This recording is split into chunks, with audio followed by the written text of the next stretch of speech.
Good morning eighth class. Good morning बेटा। आज मैं आप लोगों को आपका अगला पार्ट, हमने पहला पार्ट पढ़ा था भगवान के डाकिए, तो आज हम पढ़ रहे हैं आपका 7th लेसन, क्या निराश हुआ जाए। बच्चों, पार्ट का शीर्षक एक क्वेश्चन है, तो ऑब्वियसली इसमें अंदाज लगाइएगा कि लेखक ने इस बात को समझाया होगा कि आज लोग आपस में बातें करते सुनाई देते हैं कि बहुत ख़राब परिस्थितियां हो गई हैं हमारे देश में, बहुत निराशा का वातावरण है। समाज में डकैती, चोरी, तस्करी, बेरोजगारी, अशिक्षा, भ्रष्टाचार फैला हुआ है। मैं खाली आपको पाठ के बारे में बता रही हूँ, अभी पाठ पढ़ा नहीं रही हूँ बच्चों। तो हर समय समाचार पत्रों में खराब खराब समाचार आते हैं जिनको देखकर मन बहुत दुखी होता है। तो आदमी का विश्वास समाज के प्रति उठ जाता है, उसे समाज पर विश्वास नहीं रह जाता है और उसे निराशा होने लगती है। तो लेखक कहते हैं कि जिस स्वतंत्र भारत का स्वप्न गांधी, टैगोर, नेहरू इत्यादि स्वतंत्रता सेनानियों ने देखा था, और भी बहुत से लोग हैं बच्चों जिनका नाम भी पूरा लेना मुमकिन नहीं है, तो उन्होंने सोचा था कि भारत में राम राज्य होगा, भारत बहुत अच्छा राज्य होगा। तो वो कहते हैं कि वह स्वप्नों का भारत नहीं रहा और आज लोग ईमानदारी करने वाले भूखे मर रहे हैं और चोरी, डकैती, तस्करी करने वाले लोग ऐश कर रहे हैं, आराम कर रहे हैं। तो धोखाधड़ी करने वाले लोग खुश हैं। तो फिर लेखक के अनुसार वो स्वयं ही इस बात को, कि उन्होंने कहा है क्या निराश हुआ जाए, तो कहते हैं क्या इस परिस्थिति में निराश होकर बैठ जाना चाहिए, कुछ करना नहीं चाहिए। तो वो कहते हैं भारत हमेशा, ज़्यादातर लोग भारत में संतोषी स्वभाव के रहे हैं, जल्दी सेटिस्फाइड हो जाने वाले लोग हैं, खुश हो जाने वाले लोग हैं। तो जो आम आदमी होता है, साधारण आदमी होता है, कहना चाहिए मिडिल वर्ग होता है, उसके पास तो थोड़ा भी हो तो वो बहुत खुश होता है। लेकिन धीरे धीरे समाज में लोगों की आवश्यकताएं इतनी बढ़ गई हैं कि ईमानदारी खत्म हो रही है। तो वो पहले की बात बताते हैं कि कानून का इतना मतलब इतनी आवश्यकता नहीं थी भारत में, क्योंकि भारत के लोगों को उनके धर्म के द्वारा, उनके रिलीजन के द्वारा ही नियमित कर दिया था, अनुशासित कर दिया था।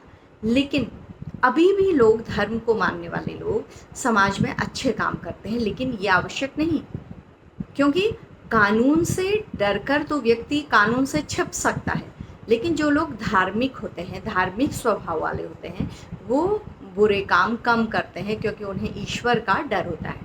उन्हें पता होता है कि धर्म के अनुसार कोई बुरे काम नहीं करने चाहिए।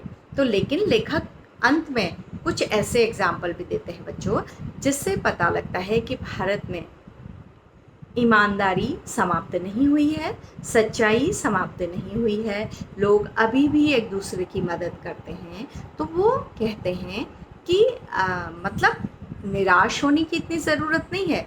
हाँ, कुछ मामलों में हमारा देश भ्रष्टाचार के हवाले हो गया है, हमारे देश में बहुत सी समस्याएं हैं, लेकिन अभी भी ऐसे लोग हैं या ऐसी घटनाएं होती हैं कि जीवन में चाहे जितनी विपत्ति आ जाए, ईश्वर में विश्वास रखने वाले लोग होते हैं। और लेखक को विश्वास है कि एक दिन भारत अपने इन्हीं गुणों के बल पर, कि संतोष के बल पर और अच्छाइयों के बल पर ऐसा भारत बन जाएगा जैसा उसके जो प्राचीन लोग थे उसके, उनका स्वप्न था, वैसा ही भारत बन जाएगा।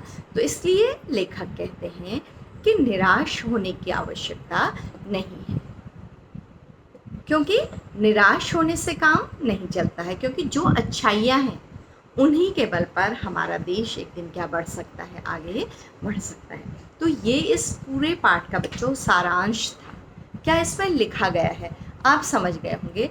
लेखक ने अपने साथ हुई घटनाओं का एग्जाम्पल भी दिया है, जिससे पता लगता है कि भारत में इंसानियत, कुछ लोग खराब हैं लेकिन इंसानियत पूरे तौर पर खराब नहीं हुई है। तो मैं पाठ की रीडिंग करते हुए देख रही हूँ कि कहाँ आपको समझाने लायक है, समझा रही हूँ। और बच्चों, इसके बाद भी अगर आपको कुछ नहीं आता है तो आप उसको अंडरलाइन करके रखिए, हम लाइव क्लास में उसको डिस्कस कर लेंगे, ठीक है। मेरा मन कभी कभी बैठ जाता है। बैठ जाता है मतलब बच्चों परेशान हो जाता है, ठीक है। मतलब बैठने का मतलब है निराश होना बच्चों। पहले तो आप इस पाठ का नाम, इस पाठ के लेखक हजारी प्रसाद द्विवेदी हैं, उनको याद करिएगा, उनका नाम याद करिएगा, ठीक है। क्या निराश हुआ जाए, क्यों शीर्षक रखा गया है, ये याद करिएगा, ठीक है। समाचार पत्रों में ठगी, डकैती, चोरी, तस्करी और भ्रष्टाचार के समाचार भरे रहते हैं। तो लेखक कहते हैं जब भी उठाकर पेपर देखो, न्यूज़ सुनो, तो लगता है सब जगह बुराइयां ही बुराइयां हैं। आरोप प्रत्यारोप का कुछ ऐसा वातावरण बन गया है, लगता है देश में कोई ईमानदार आदमी रह ही नहीं गया है। आप कभी टीवी में देखेंगे बच्चों, बहस कर रहे होते हैं लोग, एक दूसरे पर आरोप लगा रहे होते हैं कि उसकी गलती है। पॉलिटिकल पार्टियां अक्सर ऐसा करती हैं कि उसकी गलती है, वो कहता है उसकी गलती है। तो कहते हैं ऐसा लगता है कि देश में कुछ अच्छा नहीं रह गया है, कोई ईमानदार आदमी नहीं रह गया, ऐसा महसूस होता है। हर व्यक्ति संदेह की दृष्टि से देखा जा रहा है। जो जितने ही ऊंचे पद पर है उतने ही अधिक दोष उसमें दिखाए जाते हैं। तो व्यक्ति जिन जिन ऊंचे पदों पर काम करता है उसके दोष ही लोगों को दिखाई देते हैं, उसकी अच्छाइयाँ दिखाई नहीं देती, लोग उसकी आलोचना करने लगते हैं। एक बहुत बड़े आदमी ने मुझसे एक बार कहा था कि इस समय सुखी वही है जो कुछ नहीं करता। तो एक व्यक्ति ने बात करते करते कहा था कि जो कुछ काम करता है, जो आगे बढ़ने की कोशिश करता है, तो समाज उसकी निंदा करता है। इसलिए अच्छा ये है कि कुछ भी न करो, तो लोग उसको जानते ही नहीं, उसकी आलोचना भी नहीं करते हैं। जो कुछ भी करेगा लोग दोष खोजने लगते हैं। अगर समाज में कोई एक अच्छा काम करने लगता है, नया काम करने लगता है, इनोवेशन करने लगता है, तो लोग उसकी कमियां निकालने लगते हैं बच्चों, उसकी हंसी उड़ाने लगते हैं, ठीक है। उसके सारे गुण भुला दिए जाएंगे और दोषों को बढ़ा चढ़ाकर दिखाया जाएगा। दोष किस में नहीं होते? तो लेखक कह रहा हर इंसान में दोष होते हैं, हर कोई भी परफेक्ट नहीं होता, दोष किसी में भी हो सकता है। यही कारण है कि हर आदमी दोषी अधिक दिख रहा है, गुणी कम या बिल्कुल नहीं। स्थिति अगर ऐसी है तो निश्चय ही चिंता का विषय। तो समाज का हर व्यक्ति को जो कोई भी काम कर रहा है उसमें बुराइयां दिखती हैं। तो लेखक कहते हैं यदि ऐसी स्थिति है, हर आदमी बुरा हो गया है, तो वास्तव में चिंता का विषय है, क्योंकि समाज में कोई अच्छा रहा ही नहीं हमारे देश में।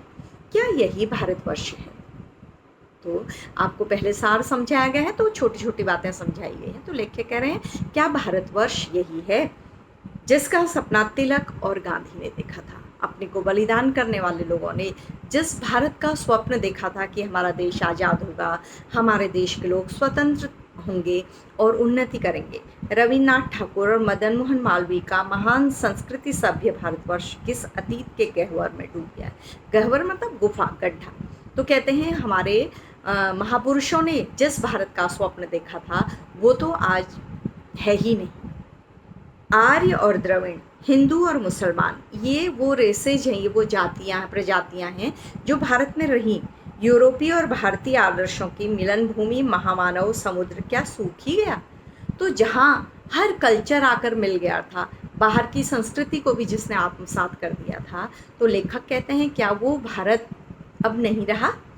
मेरा मन कहता है ऐसा हो ही नहीं सकता। हमारे महान मनुष्यों के सपनों का भारत है और रहेगा। लेखक कहते हैं ऐसा नहीं है। हमारे देश में हमारे विद्वानों ने, मनीषी मतलब बच्चों विद्वान, हमारे पूर्वज जो विद्वान थे उन्होंने जो सपना देखा है उसके लोग आज भी भारत में है। तो मतलब निराश होने की इतनी आवश्यकता नहीं। तो ऐसा भारत आज भी है और आगे भी रहेगा। हो सकता है कुछ बुराइयां उसमें आ गई। अगला बेटा 4th पैराग्राफ, यह सही है कि इन दिनों कुछ ऐसा माहौल बना है कि ईमानदारी से मेहनत करके जीविका जलाने वाले निरीह और भोले भाले श्रमजीवी पिस रहे हैं। हाँ, लेखक मान रहे हैं कि समाज में परिवर्तन आए हैं। जो लोग बेईमानी से पैसा कमा रहे हैं, भ्रष्टाचार से पैसा कमा रहे हैं, वो ज़्यादा सुखी हैं, और जो परिश्रम करने वाले लोग हैं वो गरीब रह जाते हैं या उनको परेशानियों का सामना करना पड़ता है। ईमानदारी को मूर्खता का पर्याय समझाना। कभी कभी तो ईमानदार व्यक्ति के लोग हंसते भी हैं, उसको मूर्ख समझते हैं। सच्चाई केवल भीरू और बेबस लोगों के हिस्से पड़ी है। ऐसा माना जाता है कि व्यक्ति सच्चा इसलिए है कि या तो वो डरता है या उसके स्वभाव में साहस नहीं है। ऐसी स्थिति में जीवन में महान मूल्यों के बारे में लोगों की आस्था हिलने लगी। तो लोग इस बात को समझने लगे हैं, ये बुरी बात है कि समाज में ईमानदार रह के जीवन यापन नहीं हो सकता। लोग समझते हैं जब वो भ्रष्टाचार करेंगे, झूठ बोलेंगे, बेईमान होंगे, तभी उनका जीवन सुखी होगा। तो ये आज बहुत से लोग समझने लगे हैं। तो आगे देखिए 35 पेज पर, भारतवर्ष ने कभी भी भौतिक वस्तुओं के संग्रह को बहुत अधिक महत्व नहीं दिया। बच्चों, हमारा जो प्राचीन संस्कृति है वो थी तेन त्यक्तेन भुंजी था। मतलब अगर हम अपने लिए सुख चाहें भी तो उसमें दूसरों को भी हिस्सा दें, त्याग करें, मतलब जो कमाएं उससे दूसरों को भी दान करें, दूसरों की भी मदद करें। तो हमने संग्रह को, बहुत अधिक जमा करने को अपने पास महत्व नहीं दिया था। उसकी दृष्टि से मनुष्य के भीतर जो महान आंतरिक गुण स्थिर भाव से बैठा हुआ है वही चरम है, परम है। मतलब मन की संतुष्टि मनुष्य के लिए बहुत अनिवार्य मानी जाती थी। ऐसा नहीं माना जाता था समाज में कि जिसके पास पैसा है वही महान है, बल्कि बड़े बड़े ऋषि मुनियों को उनके गुणों के कारण भी महान समझा जाता था। बच्चों, आप पहले की घटनाएं पढ़ेंगे कि राजा तक ऋषियों के सामने, जिनके पास बिल्कुल धन दौलत नहीं होती थी, उनके सामने उनकी बात मानते थे, उनके पैरों में दंडवत करते थे। तो पैसे से अधिक सम्मान किसका होता था? बुद्धि का, मनीषा का, ठीक है, बुद्धिमानी का। ठीक, मोह, लोभ, काम, क्रोध आदि विचार मनुष्य में स्वाभाविक रूप से विद्यमान रहते। तो लेखक कह रहे हैं कि थोड़े थोड़े अवगुण तो हर मनुष्य में विद्यमान हो सकते हैं, रह सकते हैं, पर उन्हें प्रधान शक्ति मान लेना और अपने मन तथा बुद्धि को उन्हीं के इशारे पर छोड़ देना बहुत बुरा आचरण है। लेकिन कि हम बुराइयों को ही अपना लें और जो हमारे अंदर अच्छाइयाँ हैं उन्हें भूल जाएं, ये अच्छी बात नहीं है। ठीक है, भारतवर्ष ने कभी भी उन्हें उचित नहीं माना। हमारी कल्चर, हमारी संस्कृति ऐसी है कि बेईमानी को हम खुलेआम बाहर सबके सामने कभी अप्रिशिएट नहीं कर सकते। और यदि हम भी बुरे हैं तो हमें अपनी बुराइयों पर शर्मिंदगी होती है बच्चों, क्योंकि हम जानते हैं कि ये बुराइयां हमारे अंदर हैं। उन्हें सदा संयम के बंधन में बांध कर रखने का प्रयत्न किया। तो हमें हमारे लोगों ने सिखाया, हमारे विद्वानों ने, हमारे अध्यापकों ने, हमारे माँ बाप ने सिखाया है कि हम अपने मन पर काबू रखें, संयम रखें। ठीक है, उन्हें परंतु भूख की उपेक्षा नहीं की जा सकती। लेकिन लेखक कह रहे हैं कि भूख के लिए मनुष्य कुछ भी कर सकता है। क्यों कहा है बच्चों ऐसा? क्योंकि भूख के कारण यदि व्यक्ति को क्रोध आता है या वो चोरी करता है तो वो बुरा नहीं माना जाएगा। बीमार के लिए दवा की उपेक्षा नहीं की जा सकती। तो कोई व्यक्ति गरीब भी है, यदि उसे दवा के लिए अपनी बेईमानी को ताक पर भी रखना पड़े तो वो रखेगा, क्योंकि उस समय दवा उसकी आवश्यकता है। गुमराह को ठीक रास्ते पर ले आने के उपायों की उपेक्षा नहीं की जा सकती। कोई व्यक्ति अपने रास्ते से भटक गया हो तो उसे जिस तरह भी रास्ते पर लाया जा सके तो उसको रास्ते पर लाना हमारा कर्तव्य होना चाहिए। ठीक, एक पैराग्राफ और पढ़ा रही हूँ मैं आखिरी।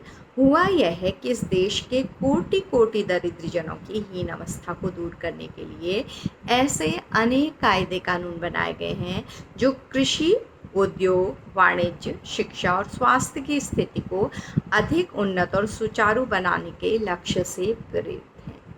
मतलब लोगों ने जब नियम बनाए तो उन्होंने गरीब लोगों के लिए भी अलग से नियम बनाए ताकि वो भूखे न रहें, उनका जीवन यापन भी अच्छी तरह से हो जाए। परंतु जिन लोगों को इस कार्य में लगना है उनका मन सब समय पवित्र नहीं। लेकिन बच्चों, कानून बनाने वाले लोग जो नियम बनाते हैं कि सबको समानता का अधिकार मिले, वो लोग कभी कभी मन से पवित्र नहीं होते हैं। वो अपने स्वार्थ में निर्णय कर लेते हैं और वो निर्णय हमेशा के लिए रह जाते हैं, उन्हें जल्दी से हटाया भी नहीं जा सकता। प्रायः वे ही लक्ष्य को भूल जाते हैं और अपनी ही सुख सुविधा की ओर ज़्यादा ध्यान देने लगते हैं। तो समाज में कुछ लोगों को हम चुनते हैं कि वो हमारे लिए कानून बनाएं, संविधान बनाएं, लेकिन जब वही लोग बेईमान होंगे तो वो कानूनों में कुछ ना कुछ कमी कर देंगे बच्चों, गरीबों का ध्यान रखकर अपना स्वार्थ पूरा कर लेंगे। जैसे आप देखते हैं सांसदों की इतनी बड़ी बड़ी सैलरी है, तो वही लोग कानून बनाते हैं जिसमें वो लोग अपना फ़ायदा ढूंढ लेते हैं, दूसरे के फ़ायदे का ध्यान नहीं रखते हैं। तो ऐसी स्थिति में हमारे कानून, हमारे नियम कभी कभी समाज का भला नहीं करते हैं। तो बच्चों, आज के लिए इतना ही। तो इसमें मैंने आपको क्या बताया था कि इन परिस्थितियों में लेखक कहते हैं क्या हमें निराश होने की ज़रूरत है। तो उसकी व्याख्या कर रहे हैं कि समाज में क्या क्या परिस्थितियां हैं जिनके आधार पर व्यक्ति को निराशा होती है, और आगे फिर वो ऐसे एग्जाम्पल भी देंगे जिनसे पता लगेगा कि केवल समाज में निराशा का माहौल नहीं है, बल्कि परोपकार, सहायता और दूसरे का ध्यान रखने का माहौल भी है। तो ये पाठ का पहला पार्ट हो गया है बच्चों, भावार्थ का। इसको आप पुस्तक को सामने रखिएगा, लेसन पढ़िएगा, तब मेरा ये वीडियो सुनिएगा तो आपको पाठ समझ में आ जाएगा। और जो समझ में नहीं आया है, हमेशा की तरह उसे हम लाइव क्लास में डिस्कस कर लेंगे। Thank you class, thank you बच्चों।